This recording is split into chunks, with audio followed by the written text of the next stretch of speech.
For decades, we've been told the singularity looks like a single godlike mind, a lonely superintelligence in a basement somewhere, bootstrapping itself into a digital deity while we just watch.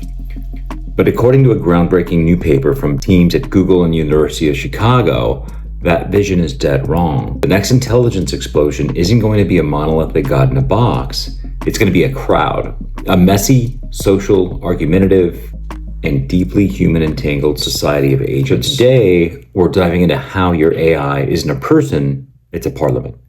We used to think AI models got smarter by just thinking longer, but researchers found that when frontier models like DeepSeek-R1 solve hard problems, they aren't just running a linear calculation. Instead, that single prompt, a society of thought emerges. The model starts simulating different perspectives. One part of the code proposes an idea, another part plays devil's advocate, a third part verifies the facts. They argue, they reconcile, and that's why they get the right answer. Here's the kicker. Nobody trained them to do this. When you reward a model for accuracy, it spontaneously rediscovers that the best way to be smart is to be social. Even within a single mind, reasoning is a team sport. This isn't actually new. If we look at history, every intelligence explosion was actually a social upgrade, not a hardware one. Primates, their brains scaled with the size of their social groups. Language, it created a cultural ratchet, and we could share knowledge so the next generation didn't have to reinvent the wheel. The Sumerians, well, a scribe running a grain system didn't need to understand macroeconomics. The system of writing and bureaucracy was smarter than the individual. AI is just the next step. LLMs are trained on the compressed residue of all human communication. We haven't built a calculator, we've built a digital version of human social intelligence that's finally encountering itself on a new substrate.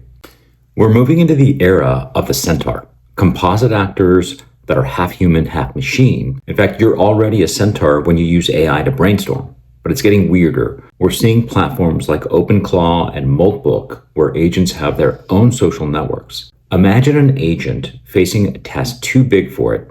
It doesn't try harder. It forks itself. It creates two copies, assigns them subtasks, and then recombines the results. It's a recursive descent into collective deliberation. Conflict isn't a bug in these systems, it's a resource. So how do we keep 1 trillion agents from losing the plot? The old way was parent-child training. We tell the AI, be good.